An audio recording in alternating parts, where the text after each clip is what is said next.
അപ്പോൾ അറബ് രാഷ്ട്രങ്ങളെക്കാൾ കൂടുതൽ ട്രംപിന്റെ ഇടപെടൽ തന്നെയാണ് ഈ ഒരു സാഹചര്യത്തിലേക്ക് നയിച്ചിരിക്കുന്നത് എന്നതാണ് അഞ്ജിത കാണുന്നത്. ശ്രീ PM നാരായണൻ, ഇവിടെ ഇപ്പോൾ ട്രംപ് നൊബേൽ പ്രൈസ് ലക്ഷ്യം വെച്ച് നൊബേൽ പീസ് പ്രൈസ് പ്രഖ്യാപനത്തിന് തൊട്ട് മുൻപ് ഒരു സീസ് ഫയറിലേക്ക് കാര്യങ്ങൾ എത്തിക്കാൻ നടത്തുന്ന അമിതമായ ഇടപെടലാണ്, അല്ലെങ്കിൽ അതിൽ മാത്രം ലക്ഷ്യം വെച്ചുള്ള ഇടപെടലാണ് എന്ന തരത്തിലൊക്കെയാണ് കാര്യങ്ങളെങ്കിൽ ട്രംപ് തന്നെ പറയുന്നു താൻ 2025 അല്ല 26 ലക്ഷ്യം വെക്കുന്നത് എന്ന് പറയുന്നു. അതിലൂടെ ഒരു ആത്മാർത്ഥമായ ഇടപെടലാണ് ട്രംപ് ഇപ്പോൾ നടത്തുന്നത് എന്ന കാര്യമാണോ നമ്മൾ മനസ്സിലാക്കേണ്ടത്? ഇപ്പോൾ ഈജിപ്തിലേക്കുള്ള യാത്രയിലാണ്. അവിടെ ട്രംപിന്റെ 20 ദിന നിർദ്ദേശങ്ങളിൽ ബാക്കിയുള്ള കാര്യങ്ങളിൽ ചർച്ചകൾ പുരോഗമിക്കുന്നു എന്നാണ് മനസ്സിലാകുന്നത്. നേരിട്ടെത്തി തന്നെ അദ്ദേഹം ആ ചർച്ചകൾക്ക് നേതൃത്വം വഹിക്കുകയാണ്. നെതന്യാഹു പങ്കെടുക്കില്ല ആ യോഗത്തിൽ എന്ന കാര്യം വ്യക്തമായിരിക്കുന്നു. അപ്പോൾ ഇതൊരു കാട്ടിക്കൂട്ടലല്ല, അതിനുമപ്പുറം ആത്മാർത്ഥമായ ഇടപെടൽ ട്രംപിന്റെ ഭാഗത്തു നിന്നും ഉണ്ട്. അത് ഹമാസിന്റെ നിരായുധീകരണം ഉൾപ്പെടെയുള്ള കാര്യങ്ങളിൽ അത് സാധ്യമാക്കാനുള്ള ഇടപെടലാണ് ട്രംപ് ഇപ്പോൾ നടത്തിക്കൊണ്ടിരിക്കുന്നത്. ഇത്രയും കാലം ട്രംപ് പറഞ്ഞത് മാറ്റി നിർത്തിക്കഴിഞ്ഞാൽ ഈ യുദ്ധത്തിൽ ട്രംപിന്റെ ഇടപെടൽ എന്നത് ആത്മാർത്ഥമായി തന്നെയാണ് എന്നുള്ളതാണ് എൻ്റെ അഭിപ്രായം. കാരണം ട്രംപിന്റെ ഇടപെടൽ ഇല്ലായിരുന്നെങ്കിൽ, നേരത്തെ അഞ്ജന സൂചിപ്പിച്ച പോലെ, ഖത്തറിനെ അറ്റാക്ക് ചെയ്തതിന് ശേഷം ഇത്തരത്തിലുള്ള വലിയൊരു പ്രതിസന്ധി ആ മേഖലയിൽ ഉണ്ടാവുമെന്ന് നമ്മളെല്ലാം കരുതിയതാണ്. പക്ഷെ ആ സന്ദർഭത്തിൽ അറബ് രാജ്യങ്ങളെയും ബാക്കി ഇസ്ലാമിക രാജ്യങ്ങളെയും ചേർത്തുകൊണ്ട് ഒരു വശത്ത് ഇസ്രായേലിനെയും സമ്മർദ്ദത്തിലാഴ്ത്തിക്കൊണ്ട് ഒരു സമവായത്തിലേക്ക് വരാൻ വേണ്ടിയുള്ള ഒരു വേദി ഒരുക്കിയത് ട്രംപ് തന്നെയാണ്. അതിന്റെ ഫലമാണ് നമ്മളിപ്പോൾ കണ്ടത്. എന്തായാലും യുദ്ധം ഇപ്പോൾ തൽക്കാലത്തേക്കെങ്കിലും അവസാനിച്ചു എന്ന് പറയാം. വളരെ വലിയൊരു കാര്യമാണത്. പിന്നെ UN എയ്ഡ് എല്ലാം ആ മേഖലയിലേക്ക് കടന്നു വരും എന്നുള്ളതും ആ യുദ്ധഭൂമിയെ സംബന്ധിച്ചിടത്തോളം വളരെ വലിയ ഒരു കാര്യം തന്നെയാണ് ഇന്നത്തെ സാഹചര്യത്തിൽ. ആ അർത്ഥത്തിൽ അതിനുള്ള എല്ലാ ക്രെഡിറ്റും ഒരു വലിയ ഒരളവ് വരെ നമുക്ക് ട്രംപിന് കൊടുക്കേണ്ടതായി തന്നെ ഉണ്ട് എന്നുള്ളതാണ് എൻ്റെ അഭിപ്രായം. അത് പറയുമ്പോൾ തന്നെ എനിക്ക് തോന്നുന്ന ഒരു ചെറിയ കാര്യം ചേർത്ത് പറയാനുള്ളത്, ഇവിടെ ഒന്നും നമ്മൾ പലസ്തീൻ എന്ന ശബ്ദം കേൾക്കുന്നില്ല. ഈ ചർച്ചകളിലൊന്നും ഇല്ലാത്തൊരു കാര്യമാണ് പലസ്തീൻ എന്നത്. ഇതാണ് ഇതിന്റെ ഒരു അടിസ്ഥാന പ്രശ്നം. നേരത്തെ സൂചിപ്പിച്ച പോലെ ഈ എബ്രഹാമിക് അക്കോർഡും ഈ ട്രംപിന്റെ 20 ദിന പരിപാടിയും, ഇപ്പോൾ മുന്നോട്ട് വെച്ചിരിക്കുന്ന 20 ദിന പരിപാടിയും തമ്മിൽ വലിയ വ്യത്യാസമൊന്നുമില്ല. എനിക്ക് തോന്നുന്നത് എബ്രഹാമിക് അക്കോർഡായിരുന്നു കുറച്ചും കൂടെ സോഫ്റ്റ് ആയിട്ട്. ഇപ്പം ഹമാസിനെ സംബന്ധിച്ച് പറയുകയാണെങ്കിൽ ഈ എബ്രഹാമിക് അക്കോർഡായിരുന്നു കുറച്ചും കൂടെ സോഫ്റ്റും കുറച്ചും കൂടെ സോബറും ആയിട്ടുണ്ടായിരുന്നു. ഈ 20 ദിന പരിപാടി എന്നത് വളരെ കൃത്യമാണ് ട്രംപ് മുന്നോട്ട് വെച്ചത്. അതിൽ പറയുന്നുണ്ട് ഹമാസിന് അവിടെ യാതൊരു അധികാരവും ഉണ്ടായിരിക്കില്ല. അവിടെ ബേസിക്കലി ഇസ്രായേലിന്റെ ഒരു അപ്പർ ഹാൻഡ് തന്നെയാണ് ഈ 20 ദിന പരിപാടിയിലൂടെ ട്രംപ് മുന്നോട്ട് വെച്ചത്. അതിനെ ഹമാസിനെ കൊണ്ട് അംഗീകരിപ്പിക്കാൻ ട്രംപിന് സാധിച്ചു എന്നുള്ളതാണ് ഒരു വലിയ കാര്യം. പക്ഷെ കഴിഞ്ഞ കുറെ കാലം ഇതിന്റെ ചരിത്രം നമ്മൾ പരിശോധിക്കുകയാണെങ്കിൽ ഈ പലസ്തീൻ വിഷയം എന്നത് അറബ് രാജ്യങ്ങളുടെ വിഷയമായിട്ടായിരുന്നു നമ്മൾ ഇത്രയും കാലം കണ്ടിട്ടുണ്ടായിരുന്നത്. അതിൽ നിന്നും വലിയൊരു മാറ്റം നമ്മൾ കാണുന്നുണ്ട്. അതിന് ഒരുപാട് വേറെയും കാരണങ്ങളുണ്ട്, അതിലേക്ക് ഞാൻ കടക്കുന്നില്ല. അത് ഒരു പക്ഷേ ഈ പ്രതിസന്ധിയെ ഒരു തരത്തിൽ സോൾവ് ചെയ്യാൻ ഉപകരിക്കും എന്നുള്ളതാണ് എനിക്ക് തോന്നുന്നത്. കാരണം 1948 മുതൽ ഇസ്രായേൽ പിറന്നു വീണ 6ാമത്തെ മണിക്കൂറിൽ അതിന് ചുറ്റുമുള്ള അറബ് രാജ്യങ്ങളെല്ലാം വളഞ്ഞിട്ടടിച്ച ഒരു രാജ്യമാണ് ഇസ്രായേൽ. അതിനുശേഷം എല്ലാ യുദ്ധങ്ങളിലും അറബ് രാജ്യങ്ങൾ ചേർന്ന് ഇസ്രായേലിനെ സമ്മർദ്ദത്തിലാക്കുകയും അല്ലെങ്കിൽ ഇസ്രായേലിന്റെ എതിരെ അറ്റാക്ക് ചെയ്യുകയും ചെയ്യുന്നതാണ് നമ്മൾ കണ്ടുകൊണ്ടിരുന്നത്. പക്ഷെ ഈ സന്ദർഭത്തിൽ ട്രംപിന്റെ സമ്മർദ്ദവും ഉണ്ടാവാം. അത് മാത്രമല്ല, അറബ് രാജ്യങ്ങൾ ഒരു നിസ്സംഗ നിലപാടാണ് പലസ്തീൻ വിഷയത്തിൽ എടുക്കുന്നത് എന്നത് ഒരു പക്ഷേ ഈ സംഘർഷത്തെ ഒരു പരിധിവരെ ലഘൂകരിക്കാനും ഇതിനെ ഈ തൽക്കാലത്തേക്കെങ്കിലും ഇതിന്റെ കടന്നു പോകാനും നമ്മളെ സഹായിക്കുമെന്നുള്ളതാണ് എനിക്ക് തോന്നുന്നത്. തീർച്ചയായും. ശ്രീ സനന്ദ്, ഈ ഹമാസുമായി ഏറ്റുമുട്ടുമ്പോൾ തന്നെ ഏതാണ്ട് 6 രാഷ്ട്രങ്ങളോട് പൊരുതിക്കൊണ്ടിരിക്കുകയായിരുന്നു ഇസ്രായേൽ. ഖത്തറിൽ ഒരു വെടിനിർത്തൽ സാധ്യത ഇതുപോലെ ചർച്ചയാകുന്ന ഘട്ടത്തിലാണ് ഖത്തറിൽ ആക്രമണം നടത്തിയത് ഇസ്രായേൽ. ആ ഇസ്രായേൽ പൊടുന്നനെ ട്രംപിൻ്റെ ഉപദേശം സ്വീകരിച്ച് ആയുധമൊക്കെ താഴെ വെച്ചു, നല്ല കുട്ടന്മാരായി മാറും എന്ന് നമുക്ക് വിശ്വസിക്കാൻ കഴിയുമോ? ഹമാസിനെ ഉന്മൂലനം ചെയ്യും വരെ തങ്ങൾ യുദ്ധം ചെയ്യുമെന്ന് ആവർത്തിച്ച് നെതന്യാഹു പ്രഖ്യാപിച്ചിരുന്നതാണ്. അപ്പോൾ നെതന്യാഹുവിനെ ഇതിൽ എത്രമാത്രം വിശ്വസിക്കാം? ഒരു പക്ഷേ ട്രംപിനെ അനുസരണ കാട്ടാൻ നെതന്യാഹു തയ്യാറെടുക്കുന്നുവെങ്കിൽ അത് ഏതെങ്കിലും മറ്റു പ്ലാനുകളുടെ ഭാഗമാകുമോ? നമസ്കാരം. തീർച്ചയായും എനിക്ക് തോന്നുന്നു ഇത് താൽക്കാലികമായിട്ടുള്ള സമാധാനം മാത്രമാണ്.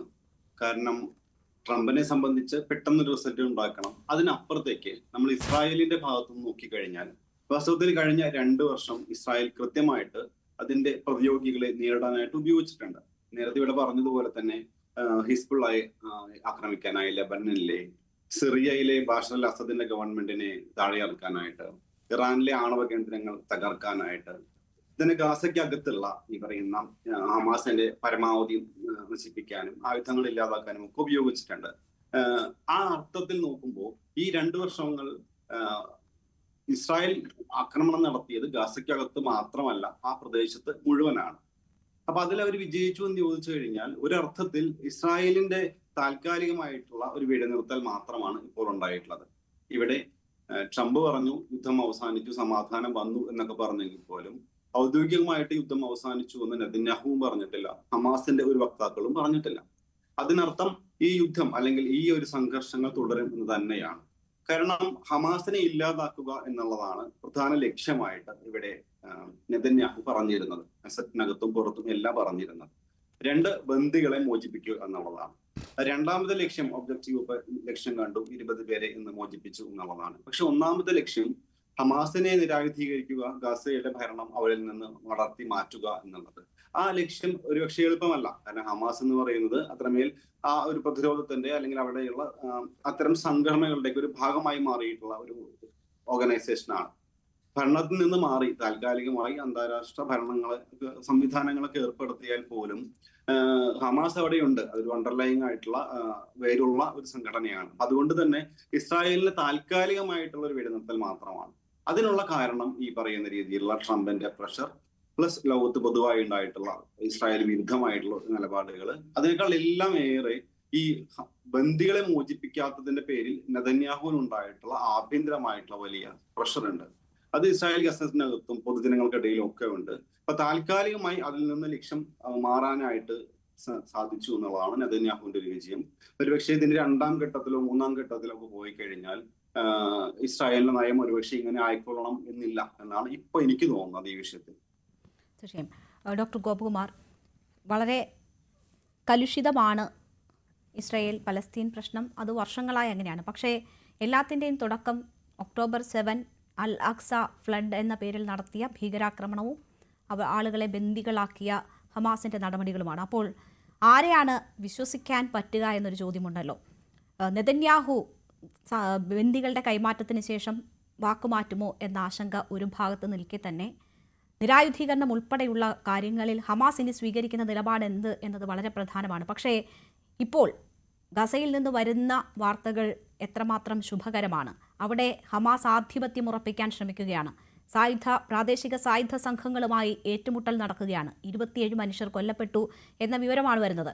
നേരത്തെ ഹമാസിനെ തള്ളിക്കളഞ്ഞുകൊണ്ട് ഫത്ത ഉൾപ്പെടെയുള്ള പാർട്ടികൾ രംഗത്ത് വരുന്നത് നമ്മൾ കണ്ടതാണ്. അപ്പോൾ ഹമാസിന് സമാനമായ നിലയിൽ നെതന്യാഹു എന്താണോ ആഭ്യന്തരമായി നേരിടുന്ന പ്രശ്നം, അതുപോലെ തന്നെ ഹമാസും ആഭ്യന്തരമായി ചോദ്യം ചെയ്യപ്പെടുകയാണ്, എതിർക്കപ്പെടുകയാണ്.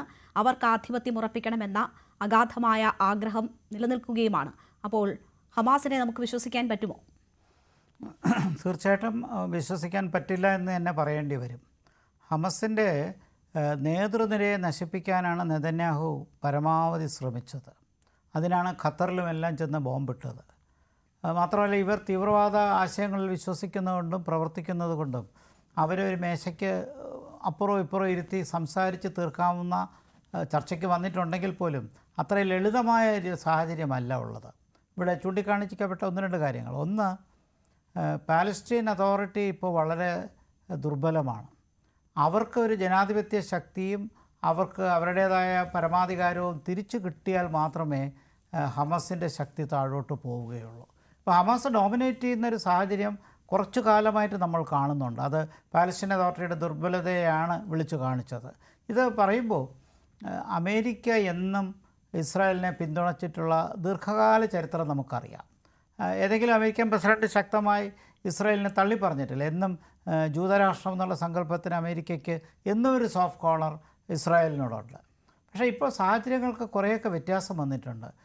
ഇപ്പോൾ ഹമസാണ് ഉത്തരവാദി 2 വർഷം മുമ്പ് ഒക്ടോബർ 7-ാം തീയതി നടത്തിയ ആക്രമണത്തിനെങ്കിൽ പോലും ഇസ്രയേൽ നടത്തിയ നിഷ്ഠൂരമായ പ്രവർത്തനങ്ങൾ, കുഞ്ഞുങ്ങളെയും മറ്റും നശിപ്പിക്കുന്നതെല്ലാം നമ്മൾ വളരെ വേദനയോടുകൂടി ടെലിവിഷൻ സ്ക്രീനിലൊക്കെ നമ്മൾ കാണുകയുണ്ടായി. ഇത്രത്തോളം ക്രൂരതയും മനുഷ്യാവകാശങ്ങളും ധ്വംസിക്കപ്പെട്ടപ്പോൾ അമേരിക്കയ്ക്കകത്ത് തന്നെ ആഭ്യന്തരമായി നെതന്യാഹു ചെയ്യുന്നതും ഇസ്രയേലിൻ്റെ നടപടിക്കെതിരെ വിമർശനമുണ്ടായി.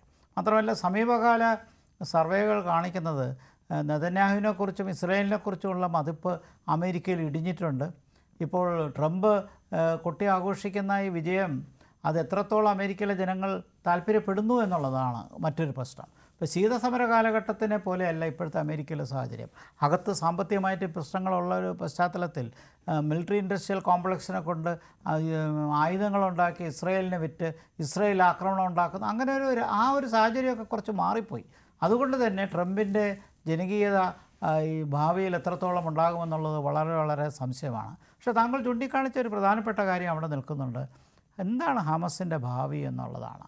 അപ്പോൾ അവരുദ്ദേശിക്കുന്ന രീതിയിൽ തീവ്രവാദം തുടർന്നും കൊണ്ടുപോയാൽ ഏത് നിമിഷവും, ഇപ്പോൾ ചൂണ്ടിക്കാണിച്ചില്ലേ, അവർ 20-25 പേരെയാണ് കൈമാറ്റം ചെയ്തത്. നമ്മൾ പ്രതീക്ഷിച്ചത് കുറഞ്ഞത് 52 ജൂത പൗരന്മാരെ കൈമാറ്റം ചെയ്യുമെന്നാണ്. അതുണ്ടായില്ല. പാലസ്തീനികളെ 20 പേരെ ജീവനോടെ ഉള്ളൂ, മറ്റുള്ളവർ മരിച്ചു, അവരുടെ ബോഡി കൈമാറും എന്നതാണ്. അപ്പോൾ അതിൻ്റെ അർത്ഥം എന്താണ്? വളരെ ക്രൂരമായ നടപടി തന്നെയാണ് ഹമസിൻ്റെ പാർട്ടിൽ നിന്നുള്ളത്. ഇസ്രയേലും അതുപോലെ ഒട്ടും മോശമല്ല, അതുപോലെ തിരിച്ചടിക്കുന്ന ഒരു സമൂഹം തന്നെയാണ്. അതുകൊണ്ട് ഈ വെഞ്ചൻസ് അത്ര പെട്ടെന്ന് മാറ്റിക്കളയാൻ പറ്റില്ല. ഇപ്പോൾ ട്രംപിന് നോബൽ സമ്മാനം കിട്ടാൻ വേണ്ടി ഈ തവണ കിട്ടിയില്ലെങ്കിൽ അടുത്ത തവണ എന്നുള്ള നിലയിൽ അദ്ദേഹം ലളിതമായി നടത്തുന്ന ഈ നടപടികളൊന്നും അതിൻ്റെ ചരിത്രത്തിനോട് നീതി കാണിക്കുന്ന രീതിയിലല്ല. ഇപ്പോൾ നമുക്കറിയാം, ഇത് 80ാമത്തെ വർഷം ആഘോഷിക്കാൻ ഇനി കേവലം 10-15 ദിവസം മാത്രമേ ഉള്ളൂ ഐക്യരാഷ്ട്രസഭയ്ക്ക്. പക്ഷേ ഇത്രയും ദുർബലമായ ഒരു ഐക്യരാഷ്ട്രസഭ നമ്മൾ ലോകത്ത് എപ്പോഴെങ്കിലും കണ്ടിട്ടുണ്ടോ? അപ്പോൾ മീഡിയേറ്റ് ചെയ്യാൻ ആരുമില്ലാത്തൊരു സാഹചര്യത്തിൽ തീർച്ചയായിട്ടും ട്രംപിനൊരു അപ്പർ ഹാൻഡ് കിട്ടി എന്നുള്ളതല്ലാതെ ഇത് ശാശ്വതമായൊരു പരിഹാരത്തിലേക്ക് വളരെ പെട്ടെന്ന് എത്തുന്ന ഒരു യുദ്ധമല്ല, ഒരു തർക്കമല്ല. നമ്മൾ നേരത്തെ ചൂണ്ടിക്കാണിച്ച ആ ഒരു സാഹചര്യമാണ്. സ്വതന്ത്രമായ 2 രാജ്യങ്ങൾ പരസ്പരം അംഗീകരിച്ച് ലോകരാഷ്ട്രങ്ങളെന്ന് മനസ്സിലാക്കി ആ നിലയിലേക്ക് എത്തുമ്പോൾ ആ തീവ്രവാദത്തെ ന്യൂട്രലൈസ് ചെയ്യുന്ന രീതിയിലേക്ക് ഹമാസിനെ കൊണ്ടുവന്നാൽ മാത്രമേ ഇതിനൊരു അവസാനം ഉണ്ടാവുകയുള്ളൂ. അതല്ലാതെ ഇപ്പോഴത്തെ ഈ സാഹചര്യത്തിൽ വളരെ വെഞ്ചൻസോടുകൂടി നിൽക്കുന്ന ഹമസ് മറ്റൊരു ആക്രമണം കുറച്ച് കഴിഞ്ഞ് നടത്തില്ല എന്ന് ആര് കണ്ടു? അബ്രഹാമിക് അക്കോർഡിനെ നശിപ്പിക്കാൻ തന്നെയാണല്ലോ ഒക്ടോബർ 7 2000-ഓളം വരുന്ന, അല്ലെങ്കിൽ അതിനടുത്തോ 1500-അപ്പുറം വരുന്ന ജൂതന്മാരെ കൊന്നൊടുക്കിയതും ആ യുദ്ധം വീണ്ടും തുടർന്നതും. അതുകൊണ്ട് എനിക്കിതിൽ ഇപ്പോഴത്തെ സാഹചര്യത്തിൽ ഞാൻ ഇത് വലിയൊരു ഭാവി കാണുന്നില്ല. ഹമസിനെ പോലത്തെ തീവ്രവാദ സംഘടന ഇത്ര നിൽക്കുമ്പോൾ പാലസ്തീൻ അതോറിറ്റിക്ക് ശക്തിയില്ലാത്തൊരു സാഹചര്യം, ശരിക്കും നെതന്യാഹുവിനെ പോലെ വളരെ വലതുപക്ഷ ചിന്താഗതിയും അതോടൊപ്പം ആക്രമിച്ചാൽ ഹമസിനെ പൂർണ്ണമായി നശിപ്പിക്കണമെന്നുള്ളതാണ്. ഇതത്ര എളുപ്പം നടക്കുന്ന കാര്യമല്ല. കാരണം പാലസ്തീനികളുടെ ആ ഭൂമിശാസ്ത്രപരമായ ഒരു ശക്തി, അല്ലെങ്കിൽ അതോടൊപ്പം തന്നെ ഡെമോഗ്രാഫിക്കായിട്ടുള്ള അവർക്കുള്ള ചില ഫാക്ടേഴ്സ് ജൂതന്മാരുമായിട്ട് തട്ടിച്ചു നോക്കുമ്പോൾ എണ്ണത്തിൽ ഒട്ടും കുറവല്ല. പക്ഷേ പാലസ്തീനുകൾ എല്ലാവരും തീവ്രവാദികളല്ല താനും. അപ്പോൾ അതുകൊണ്ട് ഒരു 2 സ്റ്റേറ്റ് സൊല്യൂഷൻ സമാധാനത്തിൽ കൊണ്ടുവരുന്നൊരു സാഹചര്യം വന്നാലേ ഇതിനൊരു അറുതി ഉണ്ടാവുകയുള്ളൂ. ചരിത്രം എന്തൊക്കെ പറഞ്ഞാലും, ഇസ്രയേലിന് എന്തൊക്കെ ന്യായങ്ങൾ പഴയ ചരിത്രത്തിലുണ്ട് എന്ന് പറഞ്ഞാലും, ഇത് അവസാനിക്കണമെങ്കിൽ ഒരു ഇൻഡിപെൻഡൻറ്റ് പാലസ്തീൻ സ്റ്റേറ്റ് ഇസ്രയേൽ അംഗീകരിക്കുന്നൊരു സാഹചര്യത്തിൽ, മറിച്ച് മറുവശത്തും അതേപോലെ ഒരു റെസിപ്രോസിറ്റി ഉണ്ടായാലേ ഇതിന് അവസാനം ഉണ്ടാവുള്ളൂ. നമ്മൾ പ്രതീക്ഷിച്ചത് അബ്രഹാമിക് അക്കോർഡിലായിരുന്നു, അത് തകർത്ത് കളഞ്ഞു. ഞാനിതിനെ ഒരു താൽക്കാലിക വെടിനിർത്തലായിട്ട് മാത്രമേ കാണുന്നുള്ളൂ. തീർച്ചയായും ശാശ്വത പരിഹാരം എന്നത് സ്വതന്ത്ര പലസ്തീൻ സ്റ്റേറ്റ് നിലവിൽ വരിക എന്നതാണ്. പക്ഷേ ട്രംപ് മുന്നോട്ട് വെച്ചിരിക്കുന്ന 20 ദിന പദ്ധതിയിൽ അതിന് മതിയായ നിർദ്ദേശങ്ങൾ ഇല്ല എന്നതാണ് അതിൻ്റെ പ്രധാന ന്യൂനതയും. നമുക്ക് 2ാം ഘട്ടത്തിൽ ആ വിഷയം വിശദമായി തന്നെ പരിശോധിക്കാം. ഇടവേളയ്ക്ക് ശേഷം.